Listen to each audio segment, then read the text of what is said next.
دوستو، کہانی کاہلوں کی بستی ایسے نکمے اور کاہل لوگوں کی کہانی ہے جو کام کرنے سے ہمیشہ جی کتراتے تھے۔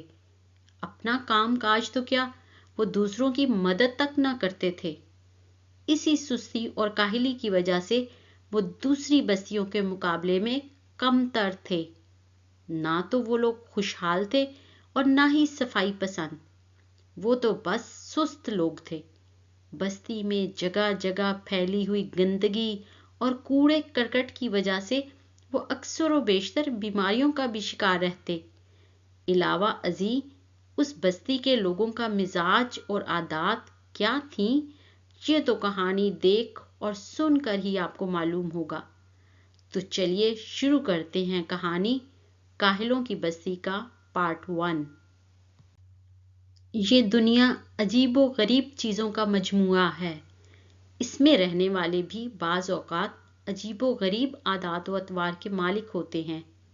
اگر انفرادی حیثیت میں دیکھا جائے تو سمجھ آتی ہے کہ کوئی شخص غیر معمولی صلاحیت، عادت، خوبی یا خامی کا مالک ہو سکتا ہے، لیکن پورے کا پورا قصبہ ایک جیسا ہو، یعنی اس کے رہنے والے ایک جیسی عادت کے مالک ہوں، یہ کچھ اچنبھے کی بات ہے۔ آج کی کہانی بھی کچھ ایسی ہی منفرد ہے۔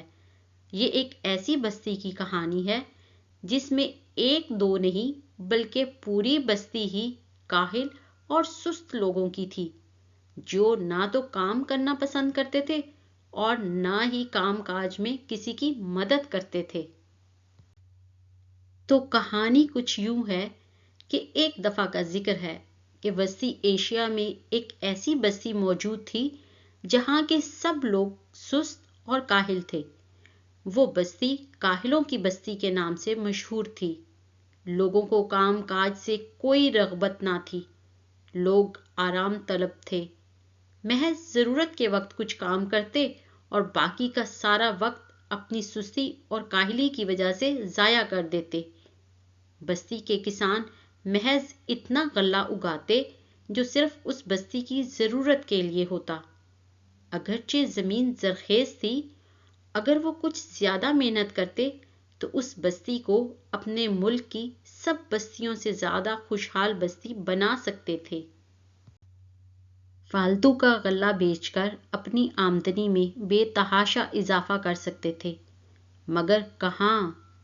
وہ تو مشکل سے اتنا ہی اناج اگاتے تھے جو بستی کی ضرورت کے لیے بھی کافی نہ ہوتا تھا، اور بستی والوں کو اپنی مزید ضرورت کے لیے باہر سے خرید کر لانا پڑتا تھا۔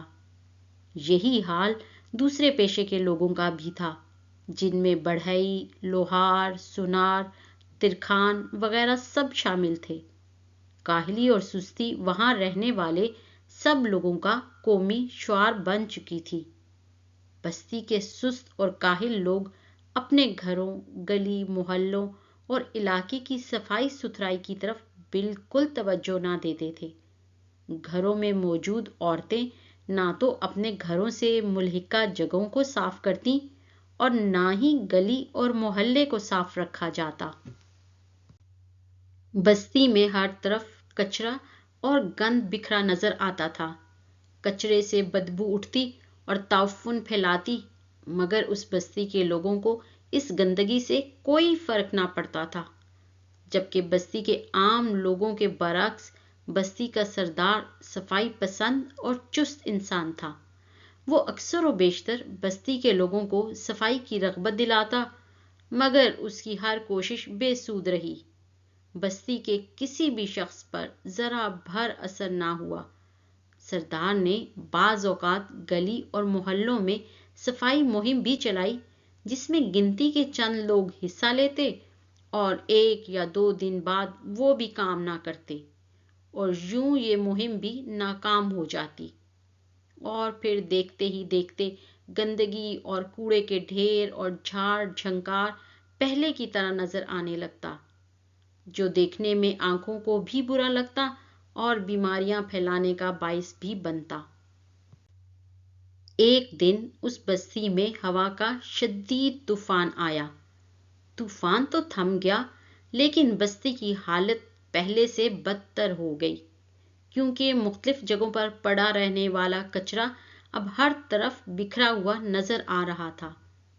اس آنے والے ہوا کے طوفان سے سب سے بڑی خرابی یہ پیدا ہوئی کہ بستی کا ایک بہت پرانا اور سب سے بڑا درخت گر گیا، وہ بھی عین اس راستے میں جو راستہ بستی کے واحد اور اکلوتے بازار کو جاتا تھا۔ اب بازار جانے والی گزرگاہ مکمل طور پر بند ہو چکی تھی۔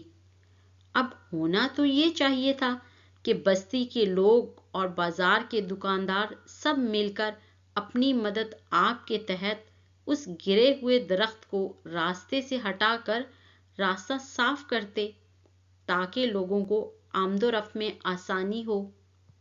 مگر سستی کے باعث ان لوگوں میں کام کرنے کی عادت نہ تھی، اور دوسروں کی مدد کرنے کا جذبہ تو کسی ایک میں بھی نہ تھا۔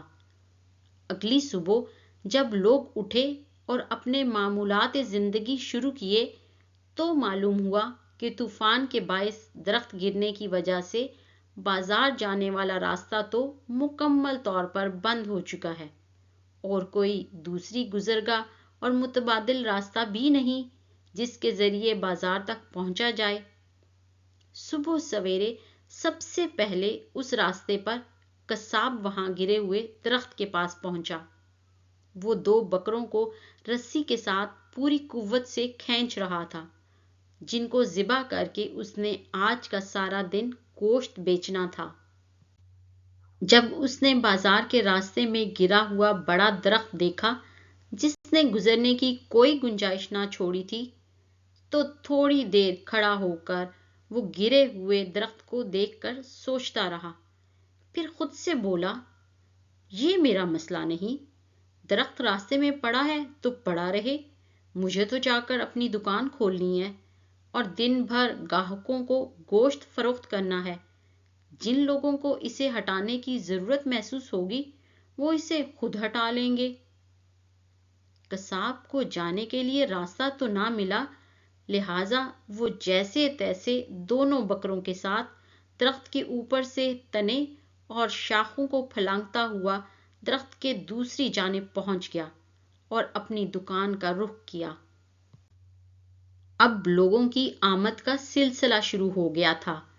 ایک کے بعد ایک دکاندار درخت کے قریب آ رہا تھا، جس سے بھیڑ لگتی جا رہی تھی، اور ان میں سے ہر دکاندار اپنے ساتھ بازار لے جانے کے لیے اپنا تجارتی سامان اٹھائے ہوئے تھا۔ لیکن ان میں سے کسی ایک نے بھی درخت کی رکاوٹ کو ہٹانے کا عزم ظاہر نہ کیا تھا، بلکہ سب کے سب اسی طریقے سے درخت عبور کر کے دوسری طرف جا رہے تھے جیسے کہ قصاب نے تنے اور شاخوں کو پھلانگ کر کیا تھا۔ دکانداروں کے علاوہ اب عام لوگ اور گاہک بھی وہاں سے گزر رہے تھے، اور گزرنے کا طریقہ درخت کے اوپر چڑھ کر گرتے پڑتے دوسری طرف جانا تھا۔ دن بھر حتیٰ کہ پھر ہفتوں لوگوں کا یہی معمول رہا۔ اس بات کو کئی ہفتے گزر گئے تھے، مگر درخت گزرگاہ میں رکاوٹ بنا جوں کا توں پڑا تھا۔ کسی کو اسے ہٹانے کی خواہش اور پرواہ نہ تھی۔ لوگ اسے پہلے دن کی طرح پھلانگ کر پار کرتے تھے۔ جب بستی کے سردار کو معلوم ہوا کہ ہوا کے طوفان سے بستی کا سب سے بڑا درخت بازار کو جانے والے راستے میں گر کر رکاوٹ بنا ہوا ہے، تو اس نے بستی والوں کو کئی دفعہ پیغام بھیجا کہ سب مل کر اسے راستے سے ہٹائیں تاکہ لوگوں کو آمد و رفت میں آسانی ہو، مگر کسی کے کان پر جوں تک نہ رینگی، اور درخت لوگوں کی نقل و حرکت میں مسلسل رکاوٹ بنا رہا، اور لوگ اسے ہمیشہ پھلانگ پھلانگ کر ہی ادھر ادھر آ جا رہے تھے۔ سردار بستی کے لوگوں کی سستی اور کاہلی سے تنگ آ چکا تھا۔ اس نے بستی والوں کو سبق سکھانے کا منصوبہ بنایا۔ اس نے کچھ سوچا اور پھر فیصلہ کر کے صبح منہ اندھیرے ہی نکل پڑا اور بازار جانے والی گزرگاہ پر پہنچا۔ اندھیرا ہونے کی وجہ سے اب بھی بستی کا کوئی شخص بھی گھر سے نہ نکلا تھا۔ سردار اپنے ساتھ ایک کدال بھی لایا تھا۔ اس نے گرے ہوئے تنے کے ساتھ ایک جگہ منتخب کی اور کدال کی مدد سے ایک چھوٹا سا گڑھا گرے ہوئے درخت کے نیچے کھودا۔ پھر ہر طرف گھوم پھر کر دیکھا کہ بستی کا کوئی شخص آ تو نہیں گیا۔ جب سردار کو تسلی ہو گئی کہ ابھی وہاں کوئی نہیں آیا تو اس نے اپنی جیب سے سونے کے چند سکے نکال کر اس گڑھے میں رکھے اور پھر گڑھے پر مٹی ڈال کر جگہ کو ہموار کر دیا۔ کہانی کاہلوں کی بستی کا پارٹ 2 دیکھیے اگلی ویڈیو میں۔ دوستو، آپ سے ریکویسٹ ہے ویڈیو کو لائک اور اپنے فرینڈز کے ساتھ شیئر کریں اور چینل کو ضرور سبسکرائب کریں۔